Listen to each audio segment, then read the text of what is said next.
മാന്യപ്രേക്ഷകർക്ക് എൻ്റെ പ്രണാമം. ധർമ്മ-news.in കുറേ പുതിയ പുതിയ കാര്യങ്ങൾ നടന്നിട്ടുണ്ടെന്ന് ഞാൻ പറഞ്ഞു.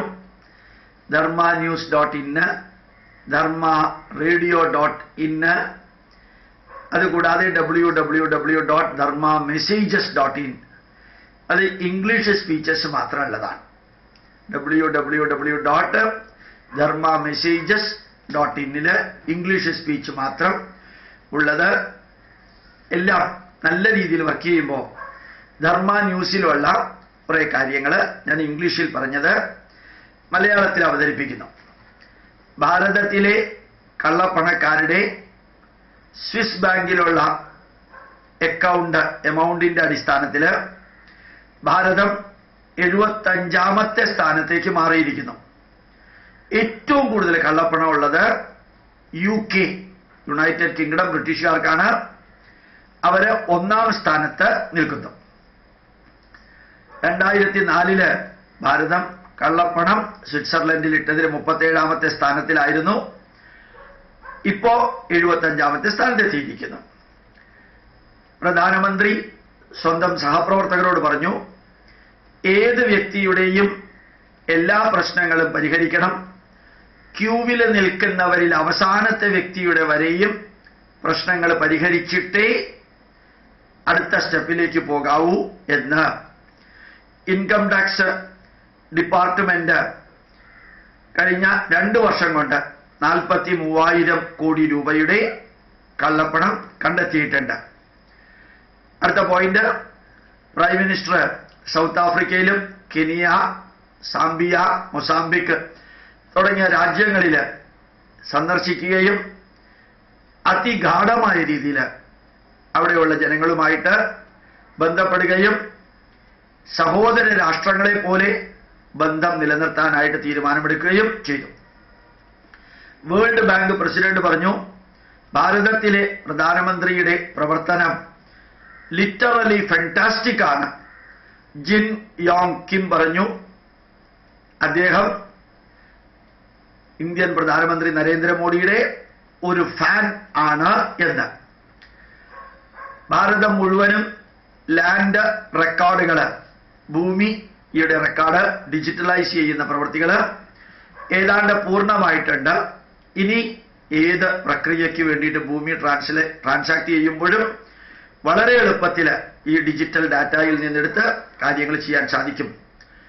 7th പേ കമ്മീഷൻ, കേന്ദ്ര ഗവൺമെന്റ് ജോലിക്കാർക്കുള്ള 7ാമത്തെ പേ കമ്മീഷൻ ഭാരതത്തെ അടിമുടി മാറ്റുകയും കുറെ കൂടി സാമ്പത്തിക വികാസം ഉണ്ടാക്കുകയും ചെയ്യുമെന്ന് ഇന്റർനാഷണൽ ലേബർ ഓർഗനൈസേഷനും ഇന്ത്യയിലെ വ്യവസായങ്ങളും വളരെ ഭംഗിയായിട്ട് വിലയിരുത്തുന്നുണ്ട്. ബംഗ്ലാദേശില് ഭാരതത്തിലെ ഏറ്റവും വലിയ പെട്രോൾ കമ്പനിയായ ഇന്ത്യൻ പെട്രോനെറ്റ് അവരുടെ നാച്ചുറൽ ഗ്യാസിന്റെ ടെർമിനല് $5,000 കോടി ഇൻവെസ്റ്റ് ചെയ്തിട്ട് ബംഗ്ലാദേശിൽ ഉണ്ടാക്കുന്നുണ്ട്. ഇതുപോലെ ഭാരതത്തിന് ചുറ്റുമുള്ള രാജ്യങ്ങളിൽ ഭാരതം അവർക്ക് ആവശ്യമായിട്ടുള്ള ഫ്യൂവൽ എത്തിക്കുന്നതിന് വേണ്ട പ്രവർത്തികൾ ചെയ്തുകൊണ്ടിരിക്കുന്ന വൻ വിജയമായിട്ട് നേപ്പാളിലും ഭൂട്ടാനിലും ശ്രീലങ്കയിലും മൊറീഷ്യസിലുമെല്ലാം ഭാരതത്തിന്റെ പെട്രോളും ഡീസലും നാച്ചുറൽ ഗ്യാസും എത്തിക്കാനുള്ള പ്രവർത്തികൾ വളരെയധികം മുമ്പോട്ട് പോയിരിക്കുന്നു. ഭാരതം വിയറ്റ്നാമിനും ഫിലിപ്പീൻസിനും തായ്ലാന്റിനും കംബോഡിയയ്ക്കും ആവശ്യമായിട്ടുള്ള എല്ലാ യുദ്ധോപകരണങ്ങളും നൽകാൻ തയ്യാറാണ് എന്ന് ഉള്ള എഗ്രിമെന്റിൽ ഒപ്പിട്ടിട്ടുണ്ട്. ചൈനയിൽ നിന്നുള്ള ആക്രമണത്തെ തടയാൻ ഭാരതം ഈ രാജ്യങ്ങളുമായിട്ട് വൻതോതിൽ സഹകരിച്ചു വരുന്നു. ഭാരതത്തിലെ കമ്പനികളും ചൈനയിലെ കമ്പനികളും തമ്മിൽ ഒരു താരതമ്യ പഠനം നടത്തിയപ്പോൾ ഈ ഭാരതത്തിലെ പ്രശസ്തമായ കമ്പനികളെല്ലാം നല്ല രീതിയിൽ ട്രാൻസ്പാരന്റ് ആയിട്ട് പ്രവർത്തിക്കുന്നു. ചൈനയിലെ കമ്പനികൾ ഏറ്റവും അധികം ക്ലോസ്ഡ് ആയിട്ട് പ്രവർത്തിക്കുന്നു. ട്രാൻസ്പാരൻസിയുടെ കാര്യത്തിൽ ഭാരതം ഏറ്റവും ഉയർന്ന സ്ഥാനത്ത് നിൽക്കുന്നു എന്ന് അമേരിക്കൻ പഠനങ്ങൾ തെളിയിക്കുന്നു. വിഴിഞ്ഞത്ത് ഒരു തുറമുഖം വരുമ്പോൾ അവിടെ നിന്ന് 32 കിലോമീറ്റർ മാത്രം ദൂരമുള്ള കൊളച്ചലിൽ മറ്റൊരു തുറമുഖം വരുന്നതിനെ ശക്തിയായിട്ട് എതിർക്കേണ്ടതാണെന്നും അത് തുറമുഖത്തിന്റെ ഉദ്ദേശശുദ്ധിയെ തന്നെ ഇല്ലാതെയാക്കുമെന്നും ഗവൺമെന്റ് ഓഫ് കേരള, ചിന്തകരും പണ്ഡിതരും ഒരേ സ്വരത്തിൽ പറയുന്നു. അതേപോലെ തന്നെ യൂറോപ്പില് ഹംഗറി എന്ന രാജ്യം വളരെ ഭംഗിയായിട്ട് ഭാരതവുമായിട്ട് സഹകരിച്ച് ഭാരതത്തിലെ വ്യവസായികളോട് പറഞ്ഞിരിക്കുന്നു, ഇംഗ്ലണ്ടില് നിങ്ങൾ സ്ഥാപിച്ചിരിക്കുന്ന വ്യവസായങ്ങളെല്ലാം ഹംഗറിയിലേക്ക് മാറ്റി സ്ഥാപിക്കുകയാണെങ്കിൽ എല്ലാവിധത്തിലുള്ള സഹായവും ടാക്സ് റിഡക്ഷനും സപ്പോർട്ടും തരാൻ തയ്യാറാണ്. ബ്രിട്ടൻ യൂറോപ്യൻ രാജ്യങ്ങളുടെ കൂട്ടത്തിൽ നിന്ന് പുറത്തേക്ക് പോയ ബ്രെക്സിറ്റ്, ആ പ്രക്രിയയിൽ ഇന്ത്യൻ കമ്പനികൾക്ക് ഹംഗറിയിൽ വന്ന് ഏത് തരത്തിലുള്ള വ്യവസായങ്ങളെ തുടങ്ങാനുള്ള സപ്പോർട്ട് ഹംഗറി എന്ന രാജ്യം കൊടുത്തിട്ടുണ്ട്. ഭാരതം സാമ്പത്തികമായിട്ട് വളരെ ഉയർന്ന നിലവാരത്തിൽ ഇന്ന് എത്തി നിൽക്കുന്നു എന്ന് ഭാരതത്തിലെ ഫിനാൻസ് മിനിസ്റ്റർ ജെറ്റ്ലി വിവരിച്ചിട്ടുണ്ട്. $29 ബില്യൺ ചെലവഴിച്ച് ISDF എന്ന വളരെ വലിയ കമ്പനി, ഓട്ടോമൊബൈൽ കമ്പനി, അവരുടെ റിസർച്ച് ആൻഡ് ഡെവലപ്മെന്റ് വിങ് ഭാരതത്തിൽ സ്ഥാപിക്കാൻ തീരുമാനിച്ചു. ഭാരതത്തിലെ ഏത് കമ്പനികളുടെയും ജോലിക്കാർക്ക് ഉണ്ടാവാൻ സാധ്യതയുള്ള പ്രശ്നങ്ങൾ പരിഹരിക്കാൻ കോടതിയിൽ പോകുന്നതിന് പകരം മ്യൂച്വലായിട്ട് ഗവൺമെന്റ് റെപ്രസെന്റേറ്റീവുമായിട്ട് ഈ കമ്പനിയുടെ ഉടമകളും തൊഴിലാളികളും തമ്മിൽ ചർച്ച ചെയ്ത പ്രശ്നം കോടതിക്ക് പുറത്ത് പരിഹരിക്കാനായിട്ട് വളരെയധികം തീരുമാനങ്ങൾ നടപ്പാക്കി കഴിഞ്ഞിരിക്കുന്നുണ്ട്. ഇന്ത്യൻ പ്രധാനമന്ത്രിയോട് പത്രക്കാരൊരു ചോദ്യം ചോദിച്ചു, നാഷണൽ ഹൈവേയും സൂപ്പർ ഹൈവേയുമെല്ലാം ഉണ്ടാക്കി തീർക്കാനുള്ള ഡെഡ് ലൈൻ എന്നാണ് എന്ന്. അതിന് പ്രധാനമന്ത്രി മറുപടി പറഞ്ഞത്, നിങ്ങൾ ഡെഡ് ലൈനിനെ കുറിച്ചാണ് ചോദിക്കുന്നത്, ഞാൻ എപ്പോഴും ചിന്തിക്കാറുള്ളത് ലൈഫ് ലൈനിനെ കുറിച്ചാണ് എന്ന്. വളരെ നല്ല ഒരു മറുപടി, നമുക്ക് എല്ലാത്തിനും ഉപയോഗിക്കാവുന്ന ഒരു മറുപടിയാണ്. ഗവൺമെന്റ് ഓഫ് ഇന്ത്യ ബോംബെ IITക്ക് 1800 കോടി രൂപ സഹായം കൊടുത്തിട്ടുണ്ട്. അത് 10 കോടി വിദ്യാർത്ഥികൾക്ക് സോളാർ ലാമ്പ് കൊടുക്കാൻ വേണ്ടിയിട്ടാണ്. 10 കോടി വിദ്യാർത്ഥികൾക്ക് സോളാർ ലാമ്പ് കൊടുക്കാൻ IIT ബോംബെക്ക് 1800 കോടി രൂപയുടെ financial support government of India കൊടുത്തിട്ടുണ്ട്. ഒരു പ്രത്യേകത കണ്ടത്, പൂനെയിലും ബോംബെയിലുമെല്ലാം കാർ പൂളിംഗ്, ഒരേ ഫ്ലാറ്റിലൊക്കെ താമസിക്കുന്ന കുറെ പേര് ഒരുമിച്ച് കാർ എടുത്ത് ജോലിക്ക് പോവാം. ആ കാർ പൂളിംഗ് എന്നുള്ളത് സാധാരണയാണ്. പക്ഷേ കുറേ കമ്പനികൾ കാർ പൂളിങ്ങിന് ഒരു പുതിയ രീതി അഡോപ്റ്റ് ചെയ്തിരിക്കുന്നു.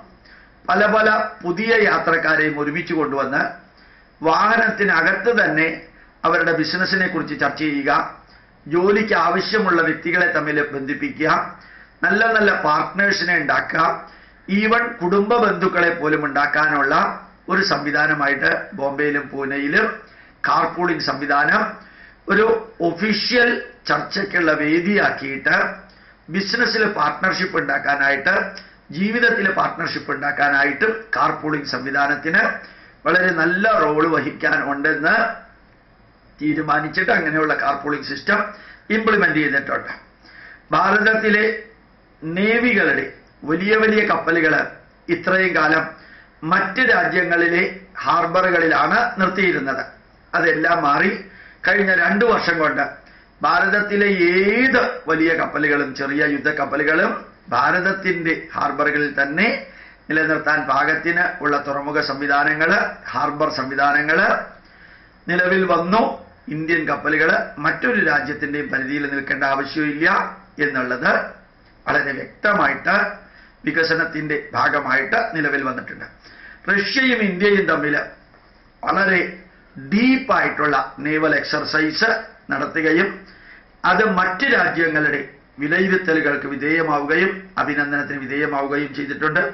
ഇതേപോലെ തന്നെ ഓസ്ട്രേലിയയും ജപ്പാനും ഇന്ത്യയും തമ്മിൽ ചേർന്ന്, സൗത്ത് കൊറിയയും ചേർന്ന് വളരെ ഫാന്റാസ്റ്റിക് ആയിട്ടുള്ള നേവൽ എക്സർസൈസ് നടത്തിയത് അത്ഭുതത്തോടുകൂടി കണ്ട അമേരിക്കയിലെ വൈറ്റ് ഹൗസ് ഡിഫൻസ് ഉദ്യോഗസ്ഥർ പറഞ്ഞു, ഈ വർഷം നവംബറിൽ ഇന്ത്യയും അമേരിക്കയും തമ്മിൽ ഇതേപോലെ ഒരു എക്സർസൈസ് നടത്തണം. അതിൽ വിക്രമാദിത്യ എന്ന ഭാരതത്തിലെ കപ്പലിനെ, യുദ്ധക്കപ്പലിനെ അവർ ക്ഷണിക്കുകയും ചെയ്തിട്ടുണ്ട്.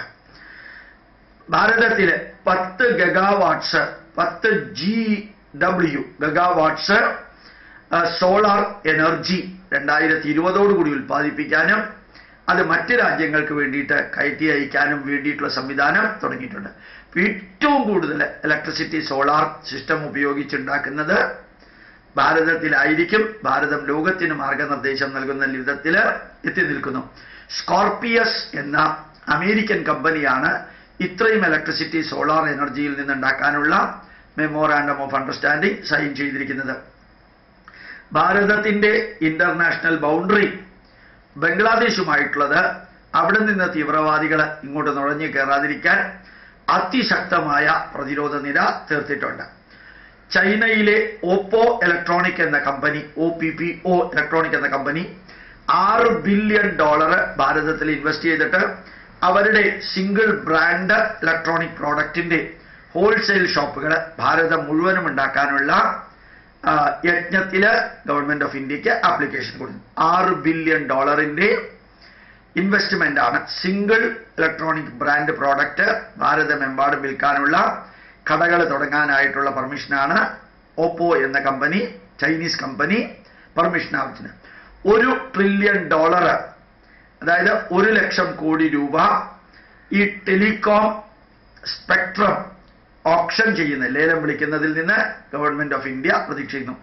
$1 ലക്ഷം കോടി ആണ് സ്പെക്ട്രം ഓപ്ഷനില് ഗവൺമെന്റ് ഓഫ് ഇന്ത്യ പ്രതീക്ഷിക്കുന്നത്.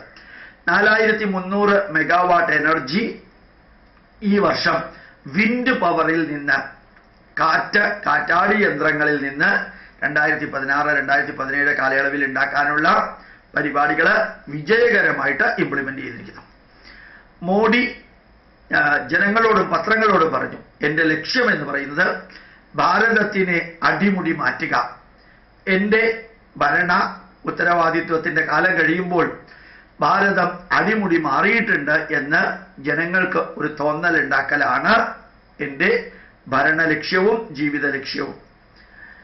ഏതാണ്ട് 200ഓളം മിലിറ്റൻസിനെ ഇന്ത്യയിലേക്ക് കടത്തിവിടാൻ പാകിസ്ഥാൻ ലൈൻ ഓഫ് കൺട്രോളില് നിർത്തിയതായിട്ട് രഹസ്യ രേഖകൾ അറിയിച്ചിട്ടുണ്ട്.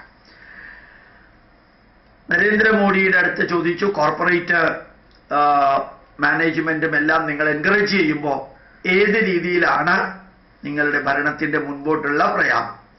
അതിൽ ഭാരതത്തിലെ പ്രധാനമന്ത്രി പറയുന്നത്, we are Indian in our approach and international in our outlook. ഞങ്ങളുടെ വീക്ഷണത്തില് ഭാരതീയ വീക്ഷണം നിലനിർത്തിക്കൊണ്ട് അന്തർദേശീയ നിലവാരം പുലർത്തിക്കൊണ്ടുള്ള ഒരു പ്രവർത്തനത്തിനാണ് ഞങ്ങൾ പ്രാധാന്യം കൊടുക്കുന്നത്. ഭാരതത്തിലെ ആർമിയും നേവിയും എയർഫോഴ്സും ഇനി മുതൽക്ക് സ്ത്രീകളെയും റിക്രൂട്ട് ചെയ്തിട്ട് അവർക്ക് പ്രത്യേകിച്ചുള്ള ബറ്റാലിയൻ ഉണ്ടായിരിക്കുന്നതാണ്. ഇന്ത്യൻ പ്രധാനമന്ത്രി അസന്നിഗ്ധമായിട്ട് പ്രഖ്യാപിച്ചു, ശൗചാലയങ്ങള് അഥവാ ടോയ്ലറ്റുകൾ ഉണ്ടാക്കുന്ന അതേ വേഗതയോടുകൂടി തന്നെയായിരിക്കും എയർപോർട്ടുകൾ ഉണ്ടാക്കാനുള്ള ശ്രദ്ധയും ചെലുത്തുന്നത്. എയർപോർട്ട് ഉണ്ടാക്കാൻ എത്ര ശ്രദ്ധ കൊടുക്കുന്നോ അത്രയും തന്നെ ശ്രദ്ധ ഭാരതത്തില് ആവശ്യത്തിനുള്ള ടോയ്ലറ്റ് ഉണ്ടാക്കുന്നതിനെ കുറിച്ചും ഞങ്ങൾക്ക് ഉണ്ടാകും എന്ന് അറിയിച്ചു. 571 വ്യാവസായികള് സ്റ്റാർട്ടപ്പ് പ്രോജക്റ്റിന് വേണ്ടി ക്യൂ നിൽക്കുന്നതായിട്ട്, അവരുടെ പ്രോജക്റ്റുകൾ പൂർണ്ണമായിട്ടും അംഗീകരിച്ചതായിട്ടും ഗവൺമെന്റ് ഓഫ് ഇന്ത്യ പറഞ്ഞു. ഓരോ മാസവും 500-ൽ പരം സ്റ്റാർട്ടപ്പ് പ്രോജക്റ്റുകൾക്ക് ഗവൺമെന്റ് ഓഫ് ഇന്ത്യ അപ്രൂവൽ കൊടുക്കുന്നുണ്ട്. ഭാരതത്തിലെ ബിഗസ്റ്റ്, ഏറ്റവും വലിയ ഓയിൽ റിഫൈനറി $30 ബില്യൺ ചെലവഴിച്ച് ഇന്ത്യൻ ഓയിൽ കമ്പനിയും BPCL-ഉം HPCL-ഉം EIL എല്ലാ വലിയ ഓയിൽ ഇമ്പോർട്ടേഴ്സ് ഒരുമിച്ച് ചേർന്ന് $30 ബില്യൺ റിഫൈനറി ഉണ്ടാക്കുന്നുണ്ടായിരിക്കും. ഭാരതത്തിലെ ഏത് എയർപോർട്ടിലേക്കും ആവശ്യമെന്ന് തോന്നുകയാണെങ്കിൽ ഒരൊറ്റ ഫ്ലൈറ്റ് കമ്പനിക്ക് എക്സ്ക്ലൂസീവ് റൈറ്റ് കൊടുക്കാനും ഗവൺമെന്റ് ഓഫ് ഇന്ത്യ തീരുമാനിച്ചു. ഏതെങ്കിലും ഒരു എയർപോർട്ട് പൂർണ്ണമായിട്ടും ഒരു എയർലൈൻസ് കമ്പനിക്ക് വേണ്ടി വിട്ടുകൊടുക്കാനും തീരുമാനിച്ചത് വളരെ ശ്രദ്ധേയമായ ഒരു മാറ്റമാണ്. ഇക്വിറ്റാസ് എന്ന കമ്പനി ചെറിയ ചെറിയ ഫിനാൻഷ്യൽ ഇൻസ്റ്റിറ്റ്യൂഷൻ, ചെറിയ ബാങ്കുകൾ നടത്താൻ ഇക്വിറ്റാസ് എന്ന കമ്പനിക്ക്, ഫിനാൻഷ്യൽ കമ്പനിക്ക് reserve bank of India permission കൊടുത്തിട്ടുണ്ട്. ഭാരതത്തില് ഓട്ടോമോട്ടീവ് മിഷൻ പ്ലാൻ എന്ന പേരിൽ ഓട്ടോമൊബൈൽസ് ഉണ്ടാക്കാനും അത് എക്സ്പോർട്ട് ചെയ്യാനും വേണ്ടിയിട്ട് വലിയൊരു മിഷൻ, പണ്ട് ഓയിൽ മിഷൻ ഉണ്ടായിരുന്നു, വാട്ടർ മിഷൻ ഉണ്ടായിരുന്നു, ഇപ്പോൾ ഓട്ടോമോട്ടീവ് മിഷൻ പ്ലാൻ എന്ന പേരിൽ ധാരാളം വാഹനങ്ങൾ ഉണ്ടാക്കാനും സ്പെയർ പാർട്സ് ഉണ്ടാക്കാനും അത് എക്സ്പോർട്ട് ചെയ്യാനുമുള്ള വലിയ പ്രോജക്റ്റ് ഗവൺമെന്റ് അംഗീകാരം നൽകി. അമേരിക്കയിലെ എനർജി സ്പോക്സ്മാൻ എനർജിയെക്കുറിച്ച് ചർച്ച ചെയ്യുന്ന ഏറ്റവും വലിയ ഗവൺമെന്റ് ഉദ്യോഗസ്ഥൻ അറിയിച്ചു, ഭാരതം ലോകത്തിന് മുഴുവനും മാതൃകയായിക്കൊണ്ട് റിന്യൂവബിൾ എനർജി പ്രൊഡക്ഷനും ഡിസ്ട്രിബ്യൂഷനും വേണ്ടിയിട്ട് ഏറ്റവും അധികം പ്രവർത്തനങ്ങൾ ചെയ്യുന്നത് ലോകത്തിന് അത് മാതൃകയാണ്. അതുപോലെ തന്നെ ഇന്റർനാഷണൽ മോണിറ്ററി ഫണ്ടിന്റെ ഡയറക്ടർ വ്യക്തമായിട്ട് ഭാരതത്തിന് $1 ട്രില്യൺ 2030 ലഭിക്കാൻ പാകത്തിനുള്ള സംവിധാനങ്ങൾ ചെയ്യാമെന്നും ഉടനെ $1 ബില്യൺ സഹായമായിട്ട് കൊടുക്കുകയും ചെയ്തു. സോളാർ എനർജി, വിൻഡ് എനർജി തുടങ്ങിയത് ഉപയോഗിച്ച് ഭാരതത്തിലെയും ഇലക്ട്രിസിറ്റിയുടെ ഡെഫിഷ്യൻസി കുറയ്ക്കാനും ലോകത്തിനത് മാതൃകയായിട്ട് ഉപയോഗിക്കാനും പാകത്തിന് ഭാരതത്തിലെ index industrial production IIP industrial ഗ്രോത്തിനെ കുറിച്ച് വിവരിക്കുന്ന ഒരു ഇൻഡെക്സ് ആണ് IIP. ആ IIP പ്രകാരം ഭാരതത്തിലെ വ്യവസായങ്ങൾ അതിഗംഭീരമായിട്ട് വളരുന്നതായിട്ട് രേഖകൾ ഉണ്ടാക്കിയിട്ടുണ്ട്. ഇനി ഭാരതത്തില് nuclear prototype nuclear fast breeder ഭാരതത്തിൽ ഇന്നില്ല. അത് ഉണ്ടാക്കാനുള്ള പ്രോട്ടോടൈപ്പ് എസ്റ്റാബ്ലിഷ്മെന്റ് ഇനാഗുറേറ്റ് ചെയ്തു. വളരെ വൈകാതെ ഭാരതത്തില് ന്യൂക്ലിയർ ഫാസ്റ്റ് ബ്രീഡർ തന്നെ ഉണ്ടാക്കാനും അത് മറ്റ് രാജ്യങ്ങൾക്ക് എക്സ്പോർട്ട് ചെയ്യാൻ NSG മെമ്പർഷിപ്പ് കിട്ടുകയാണെങ്കിൽ സാധിക്കുമെന്ന് അറിയിച്ചു. മധ്യപ്രദേശ് ഗവൺമെന്റ് വളരെ പെട്ടെന്ന് അവിടെയുള്ള പബ്ലിക് ലൈറ്റ് സിസ്റ്റം, സ്ട്രീറ്റ് ലാമ്പുകളെല്ലാം LED ലാമ്പുകളാക്കി ഇലക്ട്രിസിറ്റിയുടെ കൺസംഷൻ വളരെ കുറയ്ക്കാനുള്ള യജ്ഞം കംപ്ലീറ്റ് ചെയ്യുന്നു. അതേപോലെ തന്നെ ആന്ധ്രാപ്രദേശിൽ ചന്ദ്രബാബു നായിഡു 5.7 ലക്ഷം സ്ട്രീറ്റ് ലൈറ്റുകളിൽ 4.5 ലക്ഷം സ്ട്രീറ്റ് ലൈറ്റും LED ലാമ്പുകളാക്കിയിട്ടുണ്ട്. അടുത്ത സെപ്റ്റംബറോട് കൂടി പൂർണ്ണമായിട്ടും സ്ട്രീറ്റ് ലൈറ്റുകൾ LED ലാമ്പുകളിലായിരിക്കും. അത്രയും ഇലക്ട്രിസിറ്റി സേവ് ചെയ്യാൻ സാധിക്കും. ഭാരതത്തിലെ എല്ലാ വിധത്തിലുള്ള തുറമുഖങ്ങളെയും ഒരുമിച്ച് ചേർക്കുന്ന വലിയൊരു project government of India approve ചെയ്തു. എല്ലാ തുറമുഖങ്ങളെയും കണക്ട് ചെയ്യുന്ന പ്രോജക്റ്റിന്റെ പേരാണ് സാഗർമാല പ്രോജക്റ്റ്. അത് ഇന്ത്യൻ പ്രധാനമന്ത്രിയുടെ വളരെ വലിയൊരു വീക്ഷണമാണ് എന്നറിയപ്പെടുന്നു. പിന്നെ ഭാരതത്തില് പവർ ഗ്രിഡ്, ഈ എല്ലാ സ്ഥലത്തേക്കും ഒരേപോലെ ഇലക്ട്രിസിറ്റി എത്തിക്കാനുള്ള പവർ ഗ്രിഡ് ഉണ്ടാക്കാൻ 22,500 കോടി രൂപ ആദ്യം മാറ്റിവെച്ചിരുന്നു. 22,500 കോടി രൂപയുടെ പ്രോജക്റ്റ് വളരെ ഉദ്ദേശിച്ചതിനേക്കാൾ നേരത്തെ തീർന്നതുകൊണ്ട് 30,300 കോടി രൂപ അതിനുവേണ്ടി വീണ്ടും അലോട്ട് ചെയ്തിട്ട് വലിയൊരു പ്രൊജക്റ്റാക്കി മാറ്റിയിട്ട് അതിന്റെ സ്പീഡ് വീണ്ടും കൂടുന്നത് കൊണ്ട് 71,000 കോടി രൂപയുടെ വർക്ക് ഈ വർഷം കൊണ്ട് തീർക്കാനായിട്ട് ഗവൺമെന്റ് ഓഫ് ഇന്ത്യ വളരെ നല്ല രീതിയിൽ പ്രവർത്തിച്ച് മുമ്പോട്ട് പോകുന്നു. റെയിൽവേ മന്ത്രാലയം 4 വാക്കുള്ള ഒരു മന്ത്രം അവിടുത്തെ വർക്കേഴ്സിന് കൊടുത്തിട്ടുണ്ട്. റെയിൽവേ മന്ത്രാലയത്തിന്റെ പുതിയ മന്ത്രമാണ് decentralisation, deregulation, delegation of powers. 3 വാക്കുകളാണ്. Decentralisation, deregulation, delegation of powers. അത് റെയിൽവേയെ ലോകോത്തരമാക്കാനുള്ള ഉജ്ജ്വലമായിട്ട് പരിപാടിയാണ്. ഗംഗാവെള്ളം വീടുകളിലേക്ക് എത്തിക്കുന്ന ഇന്ത്യൻ പോസ്റ്റൽ ഡിപ്പാർട്ട്മെന്റിന്റെ പരിപാടികൾ ഇന്നു മുതൽക്ക് ആരംഭിക്കുന്നു. ഇത്രയും വാർത്തകൾ ഇംഗ്ലീഷിൽ കൊടുത്തതാണ്. ധർമ്മ ന്യൂസിൽ അതുണ്ട്.